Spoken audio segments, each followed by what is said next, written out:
Gold, trusted gold buyers. మీరు తాకట్టు పెట్టిన బంగారాన్ని విడిపించి ఈ రోజు ఉన్న మార్కెట్ ధరకు కొనబడను.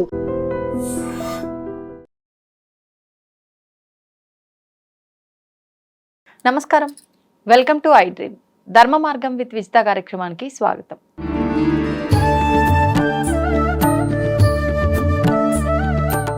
పరాభవ సంవత్సరంలో ధనుస్సు రాశి వారి ఫలితాలు ఎలా ఉన్నాయండి? మనం పరాభవ సంవత్సరంలో ధనుసు రాశి వారికి ఏ విధంగా ఉందో తెలుసుకుందాం. మూలా నక్షత్రం 1, 2, 4 పాదాలు, అలాగే పూర్వాషాఢ 1, 2, 4 పాదాలు, ఉత్తరాషాఢ పాదం మొదటి పాదం వరకు మనం ధనుసు రాశి అంటాం. అలాగే ఆదాయం వీరికి చూసుకున్నట్లయితే 14, వ్యయం 11 ఉంది. ఆదాయం ఎక్కువగానే కనిపిస్తుంది. రాజ్యపూజ్యం 5, అవమానం 6. ఈ రెండు కూడా 5, 6లో ఉన్నాయి కాబట్టి కొంత సమానంగా ఉంది అని చెప్పవచ్చు. వీరి గ్రహస్థితి ఏ విధంగా ఉంది అంటే అష్టమ స్థానంలోకి, అంటే 7వ స్థానంలో గురువు ఉన్నాడు. 7 నుంచి 8వ స్థానంలోకి వెళ్తున్నాడు. అది గురువు ఉచ్చస్థానం కాబట్టి కొంతమేర మంచి ఫలితాలు కుటుంబ వాతావరణంలో ఉంటాయి.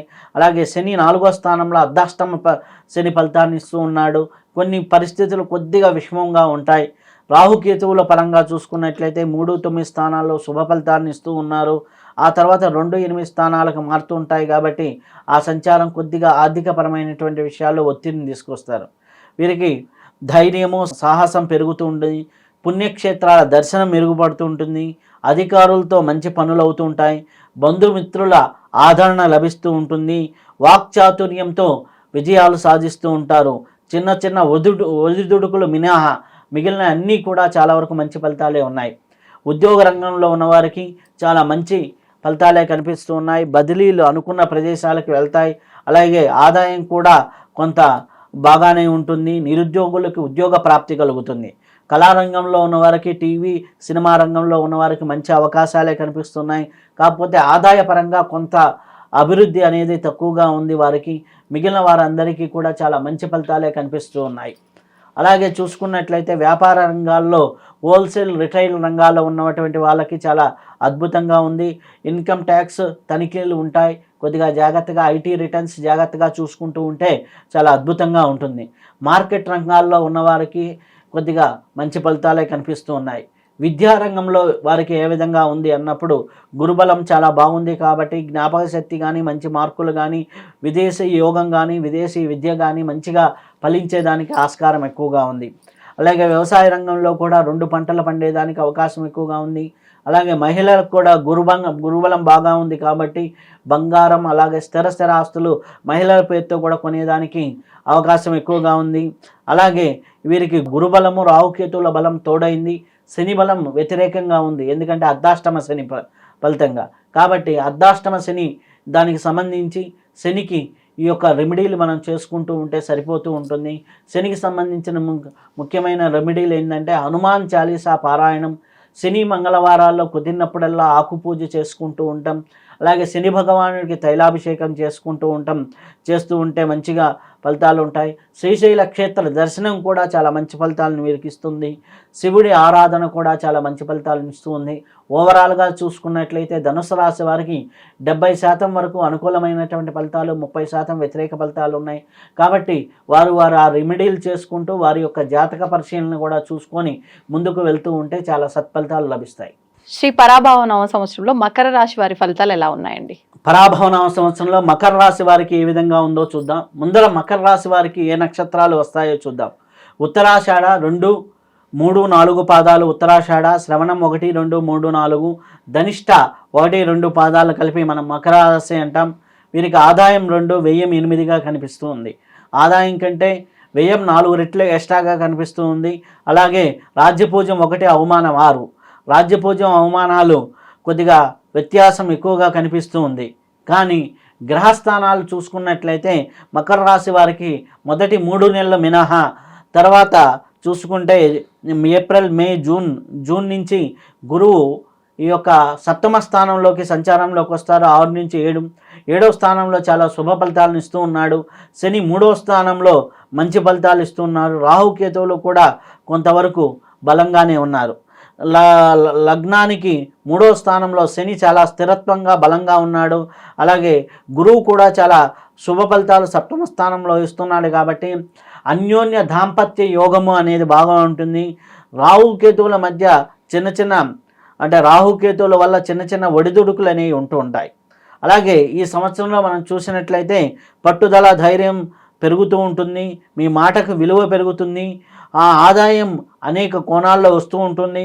పుణ్యక్షేత్ర దర్శనాలు జరుగుతాయి. సంఘంలో గౌరవం పెరుగుతుంది. ఎంత ఆదాయం వచ్చినా ఖర్చు కూడా ఎక్కువగా ఉంటుంది. కాబట్టి ముఖ్యంగా మీరు ఏంటంటే ఈ యొక్క సంవత్సరంలో ఏదైనా ఇల్లు, పొలమో కొని ఈఎంఐలు కడుతూ ఉంటే ఆ విధంగా ఖర్చు అవుతూ ఉంటుంది. అలాగే సోదరుల వల్ల ధన నష్టం జరుగుతూ ఉంటుంది. అన్నదమ్ముల వల్ల కొంత ధన నష్టం జరుగుతుంది. దొంగతనాలు ఇటువంటి వాటి విషయాల్లో కొద్దిగా జాగ్రత్తగా ఉండండి. దైవారాధన చేస్తే మరింత శుభ ఫలితాలు పొందేదానికి ఆస్కారం ఎక్కువగా ఉంది.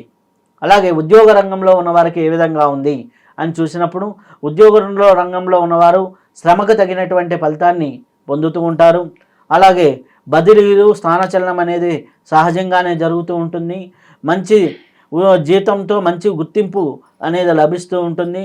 సెప్టెంబర్ తర్వాత ఉద్యోగంలో ప్రైవేట్ రంగంలో ఉన్నవారికి మంచి శాలరీ పరంగా హైక్స్ కూడా కనిపిస్తూ ఉన్నాయి. నిరుద్యోగులకి ఆగస్టు, సెప్టెంబర్ తర్వాత మంచి ఫలితాలు రావడానికి ఆస్కారం ఎక్కువగా ఉంది. అలాగే కళారంగంలో ఉన్నవారికి, సినిమా, టీవీ రంగాల్లో ఉన్నవారికి అవకాశాలు పెరుగుతాయి. అదే గాయకులకి, నటీనటులకి, సాంకేతిక నిపుణులకి అందరికీ కూడా ఒక స్థిరమైనటువంటి పటుత్వంగా లభించేదానికి ఆస్కారం ఎక్కువగా ఉంది. సినిమా, టీవీ రంగాల వారికి మంచి ఫలితాలే కనిపిస్తూ ఉన్నాయి. వ్యాపార రంగంలో శని బలంగా ఉన్నాడు కాబట్టి రియల్ ఎస్టేట్ లాభదాయకంగా ఉంటుంది. బిల్డింగ్లు, కన్స్ట్రక్షన్ బిజినెస్లు చేసేవారికి, అలాగే నిల్వ ఆదాయం చేసేవారికి, అంటే ఎవరైతే కోల్డ్ స్టోరేజ్లో కొన్ని నిల్వ పదార్థాలు ఉంచి తర్వాత అమ్ముతూ ఉంటారే వారికి కూడా మంచి లాభాలు ఉంటాయి. బంగారం, వెండి వ్యాపారం చేసేవారికి కూడా బాగుంటుంది. ఆగస్టు నుంచి బంగారం ధరలు విపరీతంగా పడేదానికి అవకాశంగా ఎక్కువగా ఉంది కాబట్టి కొద్దిగా జాగ్రత్త తీసుకోండి. అలాగే విద్యలో చూసుకున్నట్లయితే కొంత శ్రమకు తగ్గినటువంటి ఫలితాలు ఉంటాయి. అలాగే ఉత్తీర్ణత కూడా బాగానే ఉంటుంది. క్రీడారంగంలో ఉన్న వారికి కూడా మంచి ఫలితాలే ఉన్నాయి. విద్యా క్రీడా రంగంలో ఉన్నవారికి మంచి ఫలితాలే సూచిస్తూ ఉన్నాయి. వ్యవసాయ రంగాన్ని ఉన్నవారికి ఏటా మంచి ఫలితాలు ఉన్నాయి. సెప్టెంబర్ తర్వాత వచ్చేటటువంటి పంటల్లో కొద్దిగా ఆచిచూచి అడుగులు వేస్తూ ఉండండి. కొద్దిగా ఆదాయం తగ్గేదానికి ఆస్కారం ఉంది. అలాగే మహిళలకి మంచి గౌరవం లభిస్తుంది. కుటుంబంలో కూడా మీ మాటకి విలువ పెరుగుతుంది. విలువైన వస్తువులను కొంటారు కాబట్టి ఆగస్టు తర్వాత కొద్దిగా మార్పులు ఉంటాయి కాబట్టి కొద్దిగా జాగ్రత్తగా చూసుకొని కొనుక్కుంటే మంచిది. అలాగే వీరికి ఈ యొక్క సంవత్సరంలో చూసినట్లయితే ఓవరాల్గా మంచి ఫలితాలే కనిపిస్తూ ఉన్నాయి. అన్ని విధాలుగా బాగుంది. వీరు ముఖ్యంగా చేసుకోవాల్సింది ఏంటి అంటే రాహుకేతువులకు సంబంధించి రెమెడీలు చేసుకుంటూ ఉంటే సరిపోతుంది. రాహుకేతువుల పూజ చేసుకోవడం, మంగళవారం రాహుకాలంలో దీపాన్ని వెలిగించడం, ఇట్లాంటివి చేసుకుంటూ శివారాధన చేసుకుంటూ మనకు ఉన్నటువంటి శ్రీశైల క్షేత్రాన్ని, దగ్గరలో ఉన్నటువంటి ప్రముఖ శివాలయాలను దర్శిస్తూ ఉంటే కొంతవరకు మేలైన ఫలితాలు పొందేదానికి మకర రాశి వారికి అవకాశం ఎక్కువగా ఉంది. కాబట్టి వీరు ఈ యొక్క రెమెడీలు చేసుకుంటూ అలాగే పూర్తి జాతకాన్ని కూడా ఉగాది సమయంలో మనం పరిశీలన చేసుకొని ఆ జాతకంలో ఉన్నటువంటి దోషాలని, ఈ దోషాలని పరిశీలన చేసుకొని ముందుకు వెళ్తూ ఉంటే మంచి ఫలితాలు రావటం అనేది జరుగుతుంది. తవ్వుతున్న శివలింగం సరే దాన్ని అట్లా కప్పేసేయండి, చూపించదండి. Krishna is there. మూర్తి పూజ కాదు, సాక్షాత్ బ్రజేంద్ర నందన భగవాన్ ఉన్నారు మూర్తిలో. ఏమీ ఆశించకుండా ఆరాధించే వాళ్ళు కూడా ఉన్నారా ప్రభుజీ? నిజమైన భక్తి అంటే మనకు తెలియదు కాబట్టి